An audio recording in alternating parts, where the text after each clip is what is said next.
India news express में आपका स्वागत है। राष्ट्रपति ने स्वीकार किया पशुपति पारस का इस्तीफा। रिजिजू को मिला उनका प्रभार।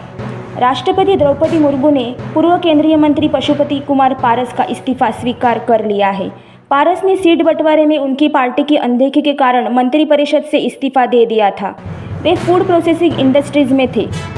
अब पारस की जिम्मेदारी कैबिनेट मंत्री किरण रिजिजू संभालेंगे। राष्ट्रपति के प्रेस सचिव की ओर से जारी सरकारी सूचना में कहा गया है कि भारत के राष्ट्रपति ने प्रधानमंत्री की सलाह के अनुसार संविधान के अनुच्छेद 75 के खंड 2 के तहत केंद्रीय मंत्रिपरिषद से पशुपति कुमार पारस का इस्तीफा तत्काल प्रभाव से स्वीकार कर लिया है।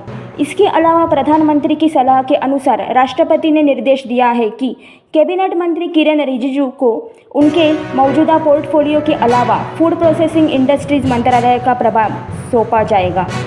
पारस ने मंगलवार को केंद्रीय मंत्री पद से इस्तीफा दे दिया था। उन्होंने भारतीय जनता पार्टी पर बिहार में लोकसभा चुनाव के लिए सीट बंटवारे पर बातचीत में अपनी राष्ट्रीय लोक जनशक्ति पार्टी को शामिल नहीं करके उसके साथ नाइंसाफी करने का आरोप लगाया था। पारस भाजपा की सहयोगी राष्ट्रीय लोक जनशक्ति पार्टी के अध्यक्ष है।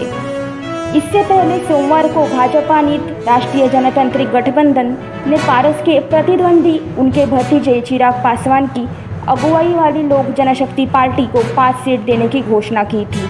इसमें परिवार का गढ़ हाजीपुर भी शामिल है। बता दें कि रामविलास पासवान के नेतृत्व वाली लोक जनशक्ति पार्टी 2020 में उनके निधन के बाद 2 हिस्सों में बंट गई। उनके भाई पशुपति पारस राष्ट्रीय लोक जनशक्ति पार्टी और उनके बेटे चिराग पासवान लोक जनशक्ति पार्टी का नेतृत्व करते हैं। अब चाचा पारस की जगह भतीजे चिराग एनडीए का हिस्सा है। चिराग पासवान हाजीपुर लोकसभा सीट से चुनाव लड़ेंगे, जो 2024 के चुनाव के लिए सीट बंटवारे के समझौते के तहत पार्टी को दी गई है।